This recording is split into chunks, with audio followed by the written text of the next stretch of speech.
ఖమ్మం జిల్లా సత్తుపల్లి నియోజకవర్గం సత్తుపల్లి మండలం సిద్ధారం గ్రామంలో బీఆర్ఎస్ పార్టీ మాజీ ఎమ్మెల్యే సండ్ర వెంకట వీరయ్య రాజ్యసభ సభ్యులు వద్రాజు రవిచంద్ర పార్లమెంట్ అభ్యర్థి నామ నాగేశ్వరరావులకు ఘన స్వాగతం పలికారు గ్రామస్తులు. పార్లమెంటు బీఆర్ఎస్ అభ్యర్థి నామ నాగేశ్వరరావును అధిక మెజార్టీతో గెలిపించాలని గ్రామ ప్రజలను కోరారు. అనంతరం సిద్ధారం గ్రామ బీఆర్ఎస్ నాయకులు పార్లమెంట్ అభ్యర్థికి శాలువాతో సన్మానం చేశారు.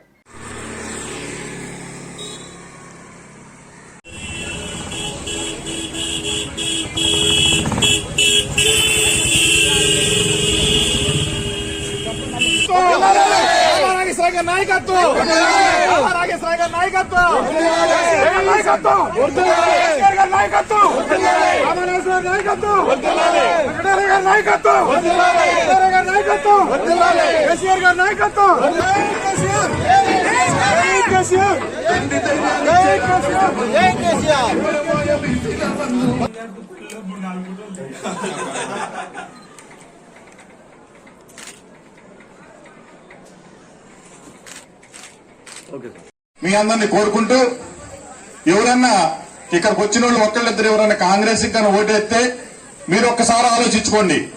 కాంగ్రెస్ గవర్నమెంట్ ఈ 5 నెలల్లో ఎంత ఇబ్బంది పెడుతుంది, చేయాలా, ఎవరికి ఓటేయకూడదు అని. ఈరోజు మన పార్లమెంట్ సభ్యులు మన అభ్యర్థి రేపు సోమవారం నాడు ఎలక్షన్ ఉన్నాయి. నామా నాగేశ్వరరావు గారి విజయం కోరుతూ మన సిద్ధారం గ్రామంలో ఈ గ్రామానికి సంబంధించిన ప్రజలు ఇక్కడ ఉన్నారు.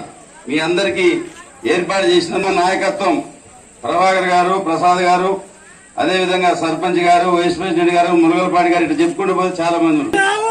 ఆ రాములు కూడా బాగా పెద్ద ఎత్తున మన హైమావతి గారికి, రామారావు గారికి, కృష్ణయ్య గారికి, మన గ్రంథాలయ సంస్థ మాజీ చైర్మన్ పొత్తురుమా గారికి అందరికీ హృదయపూర్వక నమస్కారం. ముఖ్యంగా సోదరీమణులందరికీ పేరు పేరు హృదయపూర్వక నమస్కారం తెలియజేసి సెలవు తీసుకుంటున్నాం.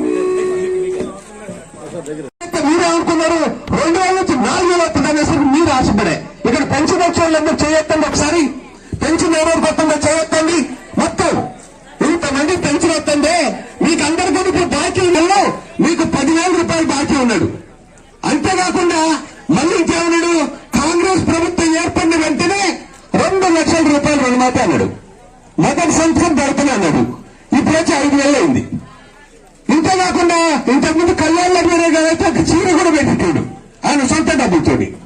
అంత మంచిగా చూస్తుంటే దానికి ఒక తులం బంగారం వేసరికి మీరు ఇదేదో తులం బంగారం వస్తుందని చెప్పి ఓట్లేనండి వ్యక్తిని మనకు దెబ్బ పడిపోయా.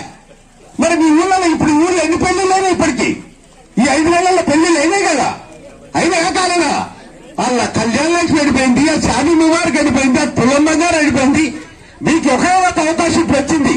వీళ్ళు ఇవన్నీ కూడా మళ్ళీ ఓట్లకు వచ్చినప్పుడు ఇవన్నీ కూడా నిలిచేయండి. మీరు బిడ్డ ఒక్కొక్కళ్ళకి ఇంత బాకీ ఉండవు, మహిళలకి ఇంత బాకీ ఉండవు. యువత కూడా 4,000 రూపాయలు ఇస్తున్నారు. నిరుద్యోగ భృతి కింద ప్రతి నెల 4,000 ఇస్తున్నాడు. ఇవన్నీ కూడా మీరు వసూలు చేయాల్సిన అవసరం ఉన్నది.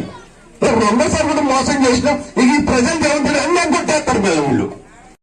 మళ్ళీ కాబోయే ఎంపీ గారు కూడా వేదిక మీద ఉన్నటువంటి మిత్రులు, ప్రజాప్రతినిధులు, ముందున్నటువంటి ప్రజాప్రతినిధులు, బీఆర్ఎస్ పార్టీ కుటుంబ శ్రేణులందరికీ కూడా పేరు పేరున హృదయపూర్వక నమస్కారం తెలియజేస్తూ, ఎక్కువ సమయం లేనందున ఇంకా చాలా ప్రోగ్రామ్స్ ఉన్నాయి.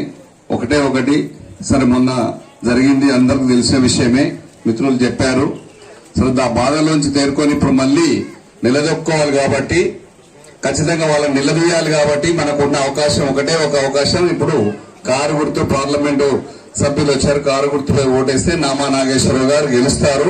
గెలిస్తే మాత్రమే రావాల్సినే గాని వాళ్ళు ఇచ్చిన హామీలు గాని నిలదీయాల్సిన అవకాశం మనకు కలుగుతుంది. లోక్సభలో కూడా కలుగుతుంది ఖచ్చితంగా. ఇక్కడ ఈ 30-40 ఏళ్లలో కూడా ఎలాంటి సేవలు కూడా చేసిన చాలా పెద్ద ఒక రైతు బిడ్డ, అనేక సమాజ సేవలు చేసిన వాళ్ళు, వారి గురించి కొత్తగా చెప్పుకోవాల్సిన అవసరం లేదు. పోయినటువంటి గ్రామం ఈసారి ఇంకా కొంచెం కష్టపడి ఎక్కువ ఓట్ల మెజార్టీ ఇవ్వాలని చెప్పేసి మీ అందరినీ కోరుకుంటూ, నామా నాగేశ్వరరావు గారి గురించి, వెంకట వీరయ్య గారి గురించి అందరూ తెలిసిన గ్రామస్తులే, బంధువులు, మిత్రులు అందరు ఉన్నారు కాబట్టి బీఆర్ఎస్ పార్టీ కుటుంబ శ్రేణులు రోజులే కష్టపడి పనిచేసి 5వ రోజు ఎలక్షనే అందరం కలిసి కూడా ఓటర్ల దగ్గర పోయి దండం పెట్టి ఓట్లు అడిగితే ఖచ్చితంగా వాళ్ళు ఓట్లేయడానికి సిద్ధంగా ఉన్నారు.